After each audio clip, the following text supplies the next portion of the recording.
Last hour, we announced all the international games for this upcoming season. I was at those last two games in Germany. Fantastic finishes right there. But look at what we have ahead. We already said it. The Eagles and the Packers taking off the first ever game in Brazil. And then we're going to London for a stretch. 3 straight games right there. Jaguars hosting a game back-to-back. The Bears and the Patriots. We get the Jets and the Vikings in week 5 starting off London. And then we finish up in Munich. We're going back to Munich for Germany. The Giants and the Carolina Panthers. Cannot wait for it. First game ever in Brazil for the NFL. That one is going to be spectacular. Remember, Cairo Santos was on saying maybe the NFL isn't ready for Brazil. That's going to be really awesome. But as we look ahead, we do know there, Jay, as you had at the international games, let's look ahead to the schedule release for the full season. All 32 teams will be revealing who they're playing, when and where. So I want to start with you, Peter, as we look at this. We're also not going to include the Super Bowl teams when it comes to primetime matchups. But of all the other teams, who do you think will have the most primetime games this season? Well, it's interesting. I think the Lions, the Ravens, of course, those types of teams that, were right there at the cusp, they're going to get those primetime games. But I got to think the NFL is going to go all in on the Chicago Bears this year. That is a huge market, and there has not been excitement in that city.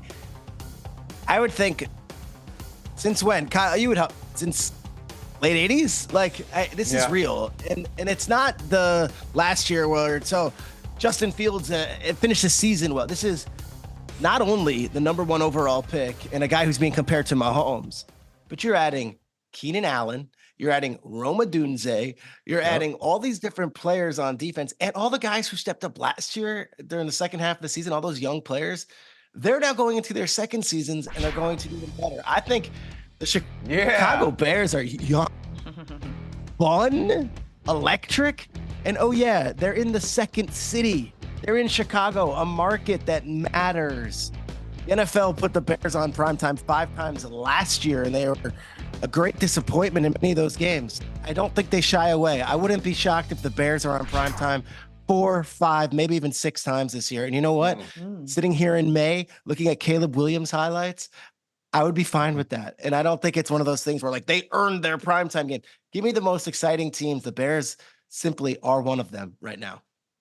And they're a team that we want to see. You talked about all those additions on offense. They finished the season last year on defense red hot. They're going to be so much fun to watch this year. Can't wait to see how many times we get them in primetime. As I'm looking at it, and you mentioned some of the teams, the Bengals will be in, the Ravens, some of those teams that we know and we expect them to be really good. I kind of want to check in on a team. I want to see the Philadelphia Eagles in primetime as much as possible. We saw them last year. They were unraveling towards the end of the season after starting 10-1, and it's like that relative you have, like Uncle you never know how he's doing, but if you haven't heard from him for a while, you're like, you know what, let me go check in and see how Unc's doing. And it's going to be an all reaction no matter what, and it's going to be a surprise, like, man, Unc's doing really well, we got to have him over for Thanksgiving next year. Or it's here Unc goes again with the same old story. I want to see which version of the Philadelphia Eagles are we getting. Nick Sirianni, the head coach, he remained. We know he met with Howie Roseman, Jeff Lurie, and all of those guys at the end of the season. They decided to keep him. He went out and got himself a new offensive coordinator in Kellen Moore, brought back Vic Fangio, who he's had a relationship and worked with in the Super Bowl when they played against the Chiefs, as their defensive coordinator. So it's going to be some new faces going on running the team from the offense and defensive standpoint. They also brought in a guy named Saquon Barkley. Now, I live in the North Jersey area, and I see Giants fans every single day. And I was in Dick's Sporting Goods the other day, and the one thing a Giants fan said to me was, I just hope Saquon Barkley doesn't go to Philly and have this fantastic year, and we kept Daniel Jones and paid him all of that money, and now Saquon with a better offensive line is going to go off, and he's going to terrorize us for the next however many years to come. I can't wait to see this team on primetime as much as possible. And it doesn't matter which way it's going. Is it sparking up in the right direction, or just like they're still falling apart? I'm here for it, and I want to see it. Kyle, who are you looking forward to seeing most? Well, first of all, sometimes Unc's not doing that well, Jason. Sometimes Unc shows up to the barbecue and he rides his bike there, and you're like, Unc, why'd you ride your bike? He's like, I just like the air. You sure you didn't lose your driver's license, Unc? Because your apartment's like 20 miles away. I don't know. I'm worried about the uncle sometimes. You do have to do a check-in on him. But I throw a totally different direction. And I'm gonna shoot one from the hip right here. The WNBA is having a massive season right now. It just started very, very important. And it was like 25, 28 years ago when I remember Cheryl Swoops and Lisa Leslie and Rebecca Lobo announcing, "We got next." And it was this iconic campaign, "We got next, we got next." I think the team that has next is the Houston Texans, and I think they're going to go big. I love in a second year of Stroud, second year of pretty much everything. There's nothing more exciting than getting a team on the way up, the year that they really blow up. If last year was like the introduction to the Texans experience, you don't want to miss out if CJ Stroud becomes a top 8 quarterback this year or top 5 quarterback. If he becomes Mahomes 2.0, you don't want to miss that. Having him buried at 1 p.m. and playing in Houston.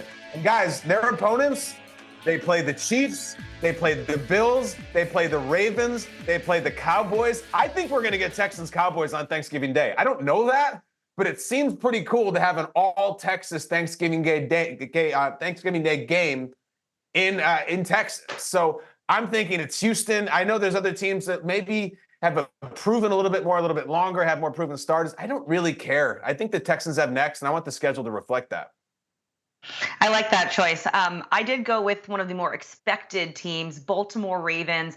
They have the best record in primetime over the last 2 seasons. So at least if you're a Baltimore fan, you know you're going to be getting some good football. But when you think about the addition of Derrick Henry, the king, in the backfield to already complement Lamar Jackson coming off his 2nd MVP year.